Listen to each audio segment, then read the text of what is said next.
अब रुख करते हैं उकाड़ा का।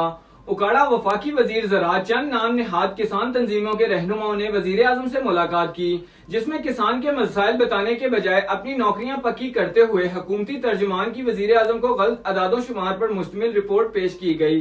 हुक्मरानों ने किसान बोर्ड पाकिस्तान वजीर आजम को तस्वीर का असल रुख दिखाए बगैर ही सरबराह किसान बोर्ड चौधरी शौकत अली चद्दर की उकाड़ा में प्रेस कॉन्फ्रेंस। आए सुनते हैं इमरान खुशी की इस रिपोर्ट में। के मुखालिफ नहीं है। हम आपसे ये फिर खान साहब ये रिक्वेस्ट कर रहे हैं कि खुदारा किसानों के हकीकी नुमाइंदों किसान बोर्ड पाकिस्तान के साथ बैठें, इनके साथ बैठें। ये आपको तस्वीर का असर रुख दिखाएंगे। वो लोग आपको तस्वीर का असर रुख नहीं दिखाते, ये आपको तस्वीर का असर रुख दिखाएंगे। और ये भी आप यकीन कर लें कि जब तक आप किसानों के हकीकी नुमाइंदों के साथ नहीं बैठेंगे उस वक्त तक इस मुल्क के अंदर ज़राई इनकलाब नहीं आएगा।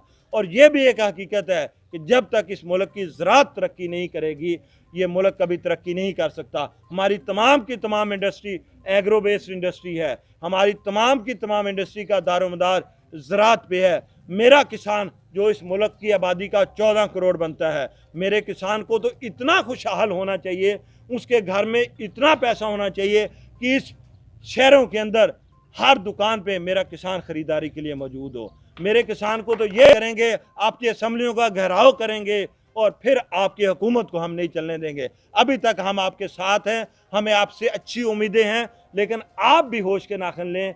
आप भी अपने इर्द गिर्द जो आपका वो बैठा हुआ खुशामदी तबका उसको हटाएं और किसानों के हकीकी नुमाइंदों के साथ बैठ के बात करें। अगले हफ्ते के अंदर इस्लामाबाद के अंदर तमाम किसान तंजीमों जो किसानों के हकीकी नुमाइंदा हैं उनको हम साथ लेकर इस्लामाबाद के अंदर प्रेस कॉन्फ्रेंस करने जा रहे हैं। अगर उस प्रेस कॉन्फ्रेंस से पहले पहले किसानों के हकीकी नुमाइंदों किसान बोर्ड पाकिस्तान और दूसरी जो किसानों की हकीकी तंजीमें उनके साथ बैठ कर आप